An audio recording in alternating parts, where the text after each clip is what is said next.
Another Zoom coaches catch up. It's great to be joined by Torquay coach Dom Gleeson. Dom, thanks for having a chat to us. We prefer to be doing this face to face, but this might be the new normal.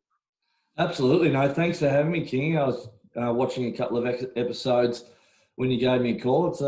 I love it. Great idea. Great insight into some of the coaches and some of the great players around the area. But yeah, this is the new norm. I think it's going to iron out a few inefficiencies we've got at work and in footy.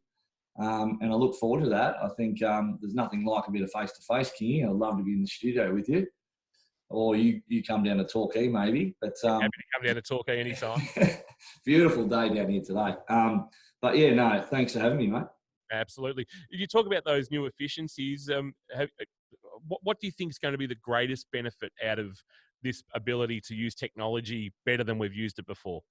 Yeah, I think what it's certainly done is challenge those inefficiencies. And as we were discussing just off air before, that I think with the Zoom and the potential of that only improving off the back of this, I think it'll give the opportunity to meet in smaller groups, potentially on the off nights, just for 15 minutes.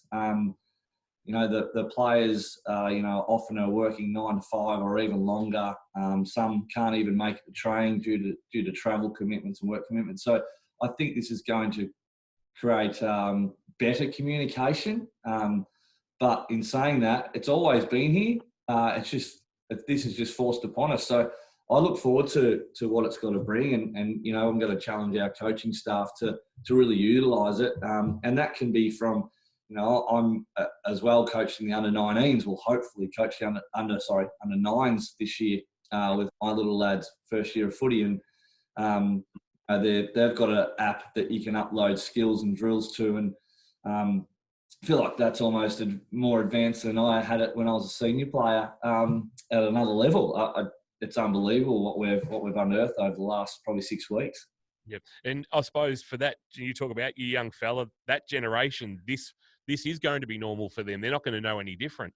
Yeah, I think the schools are handling it very well. St. Therese, where we send our little boy Sullivan to, have handled it unbelievably well.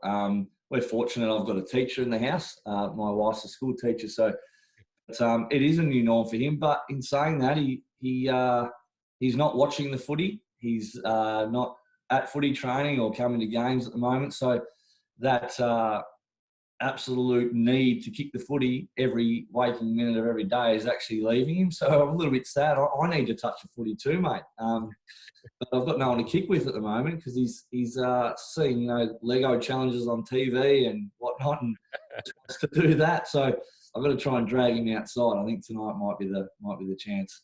Absolutely. We spoke to Sam Jacker last week from Thompson. He's in the same situation as you are, coaching a club that's coming off a grand final loss, but are still the beaten grand finalists for longer than you wanted to be. Yeah, you want to play that round one just to wipe it out of your memory a little bit. You're only as good as your last game you played. I was pretty proud of that effort we put together, particularly last year, coming off the back of 2018. I thought we really challenged each other as a team, and we fell short to Bowen Heads, but you need a lot of luck to win them, and we certainly had a lot of luck to get there, and we played some decent footy on the day, just not for 4 quarters. But if that was one of my last games of footy, I'd be pretty proud of what we put forward. Sam Jacker said he went back and watched the second half in recent weeks because he found himself with nothing else to do with the Thompson loss to Bannockburn. Have you watched any of the loss? Oh, certainly. Yeah, I watched it on the Monday morning that we had it on the USB. So I wanted to not almost get it out of the way. I just wanted to find some answers. And what I did find was some real positives out of it. I found some real positives out of Bowen Heads, the way they used the footy, the way how focused and clean they were. Probably were a little bit rattled at the start, but our boys, I think were, and I am the coach, I get that, but I was playing obviously, and were coached brilliantly by Aaron Nesbitt and Cam Healy and Jared Mather and Stuart Hill, just sensationally coached. Pete Ramey, Ben Ramey. and they responded really well. We just could not close that deficit, and the finishing of us as players wasn't up to scratch. But yeah, I look back at that grand final and say, was it a missed opportunity? Yes, absolutely. Was it a wasted year? No way. It was a incredibly humbling season for us, and we'll no doubt get another opportunity. Yep. Do you think we'll play football this year, Dom? Do I? I think I'm on two sides of it here. I think the government have done a great job in shutting everything down. So I fully support that. I think it'd be naive of us to think that senior footy will go ahead within the next month, just purely on the basis that of what's happening at the meatworks factory, and it can just escalate so quickly. So one part of me goes, probably not for Victoria and for Australia. But then the other selfish part of me goes, I'm desperate for footy. I want to watch it. I want to play it. I want to coach it. And in this situation, you just want to do more. And unfortunately, there's not too much a coach can do in this situation, apart from just stay connected with the group. That desperation, and you touched on it before, that maybe the 28-19 grand final was one of your last games of footy. Is it the desperation to play come from this probably would have been your last season as a player? Yeah, I think it probably would have been. Now that the weeks are dwindling down, and it may potentially only look like, if we were to get up maybe 9 games, 10 games, I think there's more opportunity for me to go on next year. But in saying that, as I've always said to the club, and I think it'd be up to the club whether I play or not. They certainly want me to play again this year. But I'd certainly like to see where the kids are at. At the moment, we've got some kids coming through that I can see really great senior footballers, but unfortunately, Kingy, that they're all really driven to go and study and potentially move to Melbourne, and we might lose them. So yes, we'll develop the kids and we'll give them as much opportunity as we can. But I'm always ready to play if the kids aren't there. And fortunately, this year I've got a great batch of kids who are really willing, and I can only say that purely off the back of the pre-season that we had, which was, we had close to 80 odd go through our training sessions, and that big Colts as well as some under 16s. But then the kids are just really aspirational, and it's probably taken a good 4 or 5 years for that to happen, and for kids to stay, like Sheldon Ham, obviously out of the Falcons program last year, really keen to make a presence within Torquay boy. Clay Page, another one. So, we've got some Geelong Falcon kids who really want to make an impact at Torquay, which I'm really proud about. So, long-winded answer, but if these guys leapfrog me, go ahead. And I'd love nothing more. And some returns as well. I know we've touched on them on krockfootball.com.au, but some premiership heroes from 2017 will be back in the black and gold this year. Yeah, I could not be happier to have how many of them? 3 premiership players back. James Dark being one of them, who, he matured. All 3 of them have matured, but he's just aspirational in regards to coaching and very articulate. He's a school teacher working at a local school. Couldn't be happy to have him back, and he's won 2 league medals and a premiership. So, very lucky to have him back, because I'd say he would have been thrown a lot of opportunities. His best mate, David Allett, is back. Provides our team so much energy.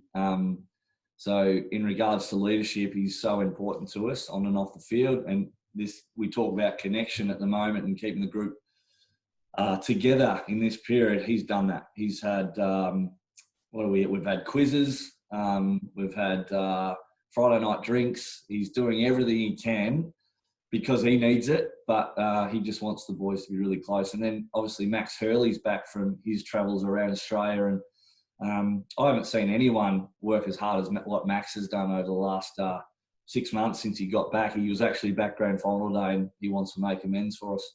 Yeah, absolutely. In terms of coaching next year, you were assigned for this year. Yeah. 2021.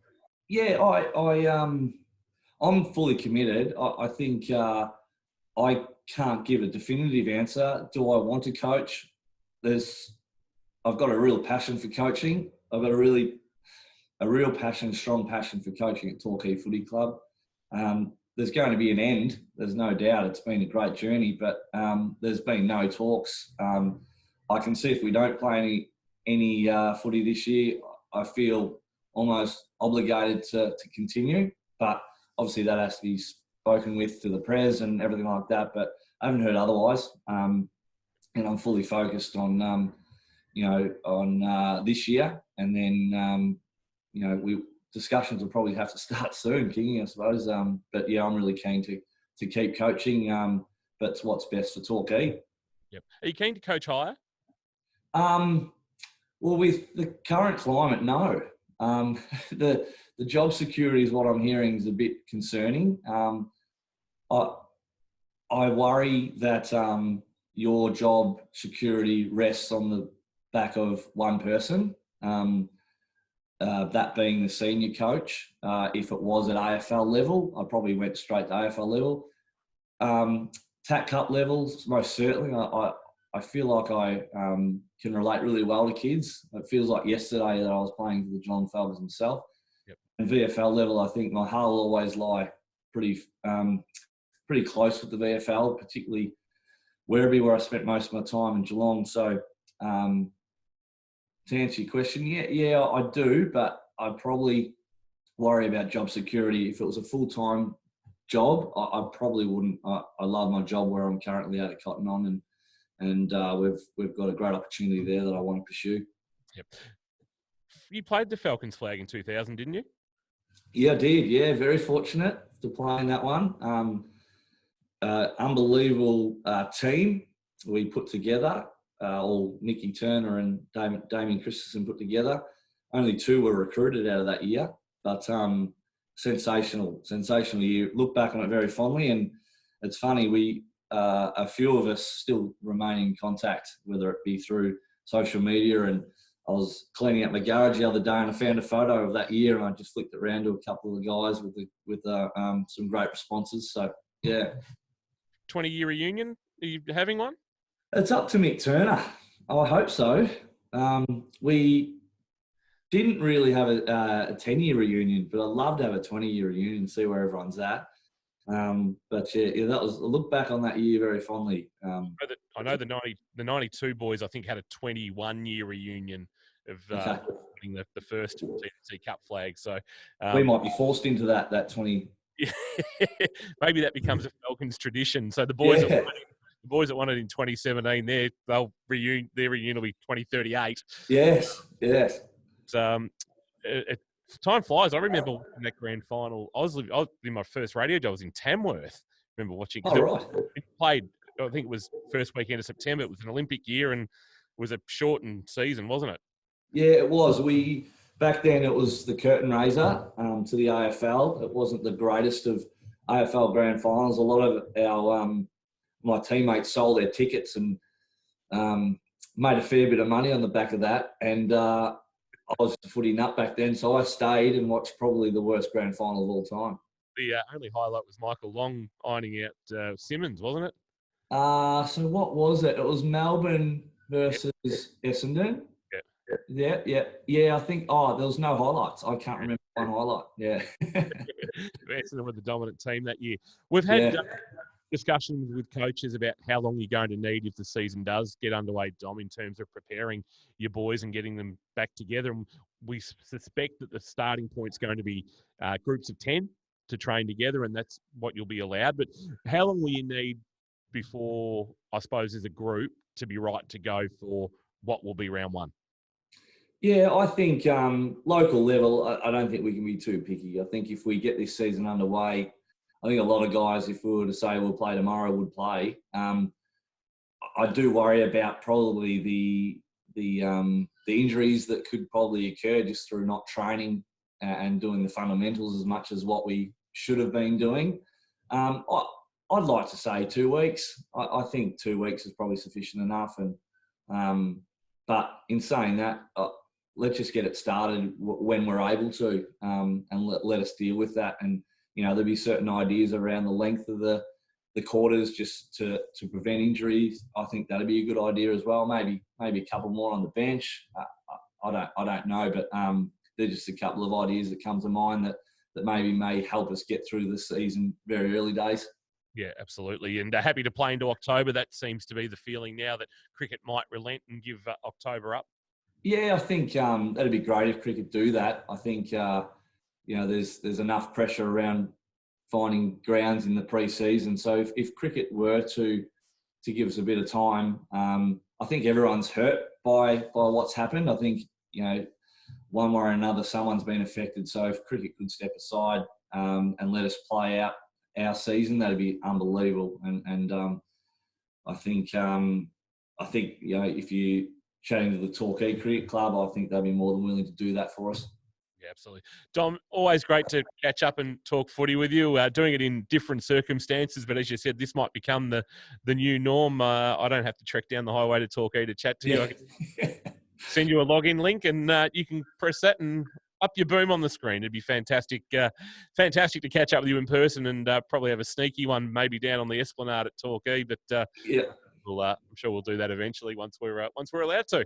No, thanks very much, Kingy. I think it's a great idea what you're doing. It's I'll be tuning in now. Well, I have been tuning in, and it's just a great insight to see what clubs are doing. I think what I've learnt probably throughout the last couple that I've watched is you're always wondering what other clubs are doing. I think there's not a lot that we can be doing. I think we're keeping as fit as we can. We'll be as ready as we can. And just across the board, I'd just like to thank all the sponsors of all the clubs that have got behind us, and just to help our footy clubs continue, because there'll be nothing worse than see a league or a club go under because of this. And thanks to all the sponsors, and I applaud K-Rock for doing what they're doing. Really appreciate it, Dom. Great to talk, and look forward to seeing the number 2 running out at some stage in the black and gold in the next few weeks. Thanks, King. Appreciate it.